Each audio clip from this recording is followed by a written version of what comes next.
Saya waktu bertobat hanya hafal doa darah Yesus saja. Karena saya doa Bapa kami tidak hafal-hafal sampai sekarang. Kalau dia hamba Tuhan yang tidak dalam Tuhan atau tidak percaya mujizat, ya tidak bisa.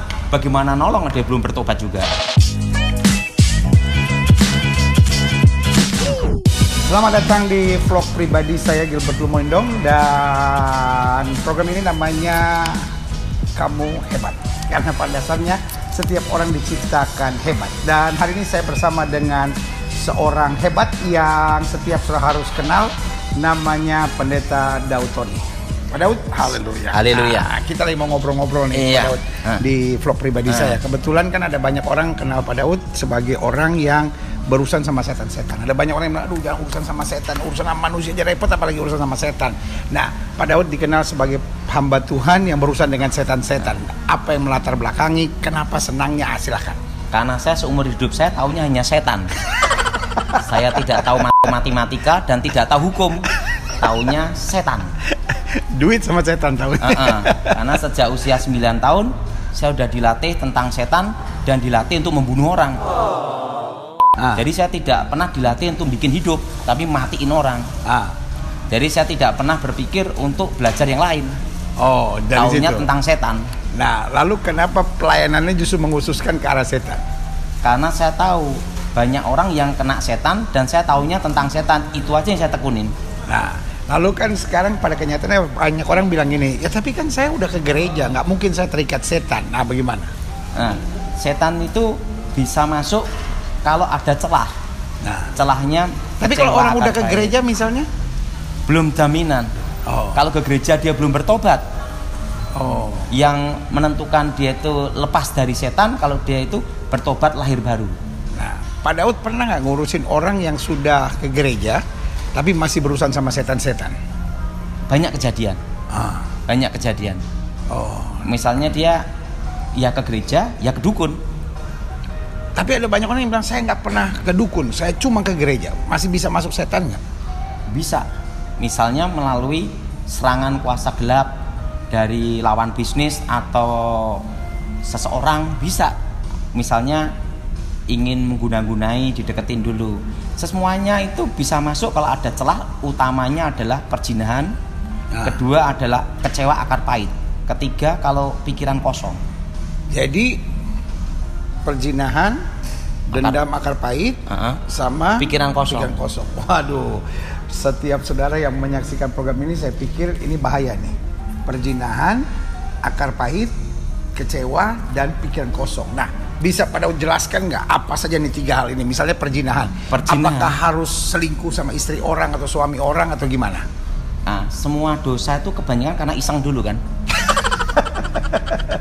Jangan-jangan saudara juga menyaksikan program ini iseng. Iseng dulu. Setelah iseng, kan kalau orang itu bersetubuh bukan lagi 2 tapi 1. Nah, disitulah akan masuk roh. Jadi pintunya itu selalu iseng dulu. Semua kekuatan gaib, kekuatan mistik itu masuk melalui seseorang kalau ada iseng dulu. Jadi termasuk bukan hanya orang yang sudah menikah, anak-anak muda juga yang sama. Lalu bagaimana dengan kecewa? Nah, kecewa akar pahit itu adalah celah untuk masuk. Karena sebelum saya bertobat mendapat pemahaman bahwa jin setan itu tercipta dari unsur api kegelapan. Tapi yang jelas kan Tuhan tidak pernah menciptakan kejahatan. Tuhan menciptakan malaikat, sepertiga malaikat jatuh dalam dosa, jadilah setan. Nah, unsur api kegelapan ini sama dengan unsur kekecewa dendam. Makanya kalau orang kecewa akar pahit itu kan hatinya panas. Jadi satu unsur. Semua kekuatan gaib selalu bermain di satu unsur. Unsurnya api. Api kegelapan. Bukan damai. Bukan damai. Makanya kalau ada orang bilang ilmu putih, nggak betul. Nggak, semua sama lah. Ilmu hitam, ilmu putih, setannya sama, tergantung pemakainya. Jadi intinya apapun yang disebut amarah, dendam, kepahitan, unsurnya unsur api. Nah, lalu bagaimana dengan pikiran kosong? Nah, pada waktu orang pikiran kosong kan pikirannya tidak terarah kemana-mana. Jiwanya kan kosong, roh itu masuk. Makanya kan banyak kejadian orang kesurupan tuh pada waktu ngalamun gitu lah. Jadi setiap saudara yang menyaksikan vlog Kamu Hebat ini, ingat, kamu itu hebat. Karena kamu hebat, satu, jangan berzina.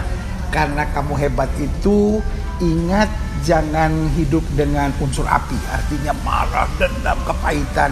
Dan yang ketiga yang paling penting juga, bagaimana kita tidak pikiran kosong. Ngapain ngelamun? Karena roh yang ada di dalam kita lebih besar dari roh yang ada dalam dunia ini. Nah, lalu apa akibatnya kalau dan apa tanda-tandanya orang itu kerasukan atau keikat setan? Kan ada orang yang kerasukan setannya itu teriak-teriak gitu. Tapi ada yang kerasukan setan tapi yang saya bilang setan sopan. Dia nggak tahu bahwa dia kerasukan setan. Gimana nih Pak Dawan? Misalnya gini, walaupun dia hidup ke gereja tapi hidup dalam dosa terus. Ke gereja juga iya, hidup dalam dosa terus. Misalnya perjinan, habis ke gereja berzina terus tetap. Padahal dia pengennya lepas. Pengen lepas tapi susah. Nah, harus ada kuasa Tuhan dan kemauan dia untuk lepas. Nah, kan ada banyak orang yang bilang gini, saya pengen sayang sama suami saya pengen sama istri saya, tapi saya nggak tahu kenapa kalau ketemu laki-laki lain, kalau ketemu perempuan lain, saya tuh gampang keseret. Nah, berarti itu ada ikatan kutuk keturunan atau kuasa gelap yang menghinggapi dia yang perlu dilepas. Nah, sekarang kalau orang terikat kuasa setan seperti itu, menurut Pak Daud bisa sendiri atau perlu orang lain untuk tolong dia supaya lepas? Pelepasan itu ada dua. Pertama dari diri sendiri, tapi harus kemauan dia dengan keras dan teguh dan prinsip. Nah, kalau dia sungguh-sungguh pasti lepas.